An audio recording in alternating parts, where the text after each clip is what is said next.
जय माता रानी। नमस्कार दोस्तों, आप समस्त श्रोतागण का आपके YouTube चैनल जीवन अमृत पर हार्दिक अभिनंदन है।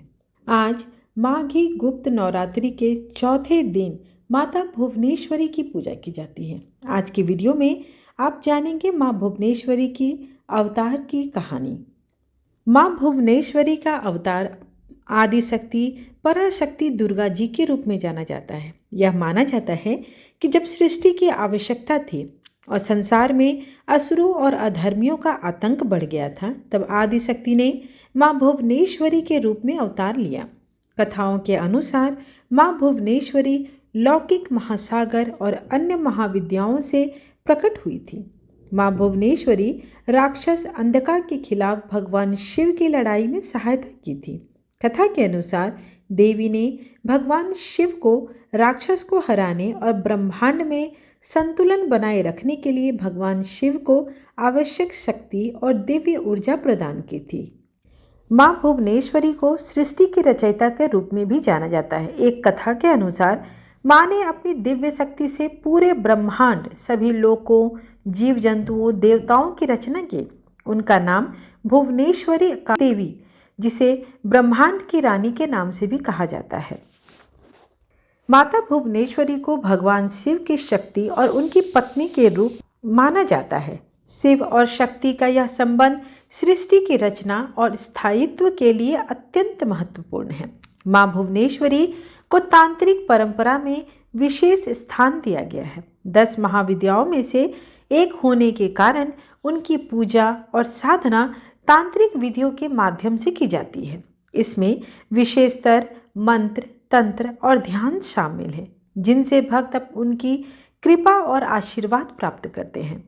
माँ भुवनेश्वरी को आमतौर पर कमल पर बैठे हुए दिखाया जाता है, जो पवित्रता और आध्यात्मिक शक्ति का प्रतीक है। उनके 4 हाथ में, जिनमें पाश, अंकुश, वर मुद्रा, अभय मुद्रा धारण की हुई हैं।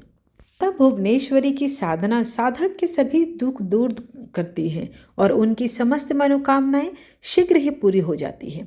महाविद्या में माँ भुवनेश्वरी को चौथा देवी माना जाता है, जिनकी विधि विधान से पूजा करने पर व्यक्ति को मनचाहा वरदान प्राप्त होता है।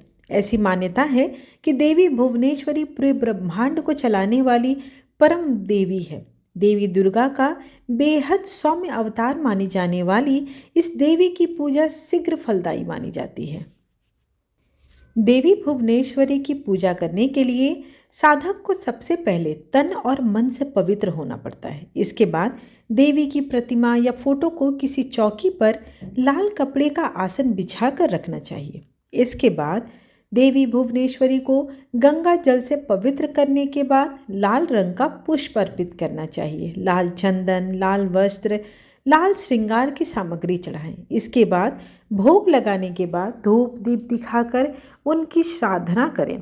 भुवनेश्वरी जयंती पर देवी की पूजा में उनके मंत्र का जप करना चाहिए। माता भुवनेश्वरी का आशीर्वाद पाने के लिए उनकी जयंती और साथ साथ गुप्त नवरात्रि के दौरान जब आप पूजा करते हैं, उस समय 9 साल तक की कन्या को बुलाकर उसका पैर पूजें, उसे हलवा पूड़ी का भोग लगाएं, उसके बाद उनसे आशीर्वाद लें। देवी भुवनेश्वरी भगवान शिव की इष्ट देवी भी हैं, जिनकी पूजा दक्षिण भारत में आज भी विशेष रूप से की जाती है। देवी भुवनेश्वरी अपने भक्तों की पूजा से प्रसन्न होकर सभी बुरी बलाओं से उन्हें बचाती है। देवी की कृपा से साधक सभी प्रकार के सुख, धन, संपत्ति और वैभव, सभी सुखों को प्राप्त करके अंत में मोक्ष की प्राप्ति भी करता है। देवी पुराण के अनुसार मूल प्रकृति का दूसरा नाम ही भुवनेश्वरी है। ईश्वर रात्रि में जब ईश्वर के जगद्रूप व्यवहार का लोप हो जाता है, उस समय केवल ब्रह्म अपनी अव्यय शक्ति प्रकृति के साथ शेष रह जाता है। तब ईश्वर रात्रि की अधिष्ठात्री देवी भुवनेश्वरी कहलाती हैं।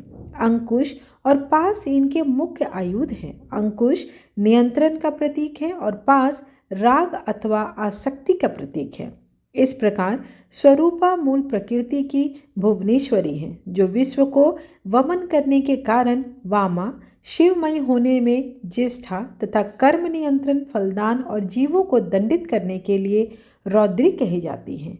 भगवान शिव का वाम भाग ही भुवनेश्वरी कहलाता है। भुवनेश्वरी के संग से ही भुवनेश्वर सदाशिव को सर्वेश्वर होने की योग्यता प्राप्त होती है।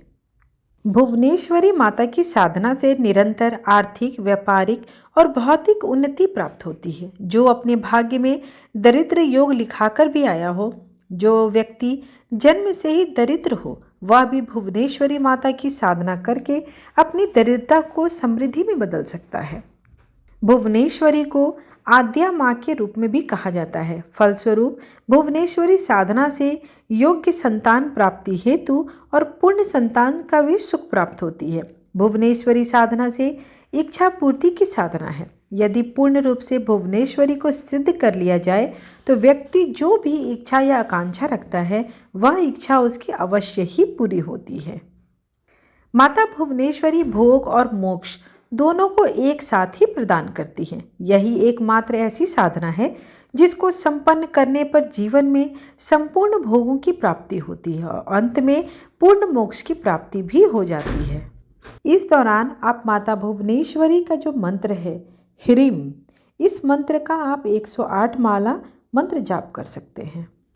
आशा करती हूँ आपको आज की जानकारी लाभप्रद लगी हो और कमेंट बॉक्स में जय माता रानी या जय भुवनेश्वरी माँ अवश्य लिखें।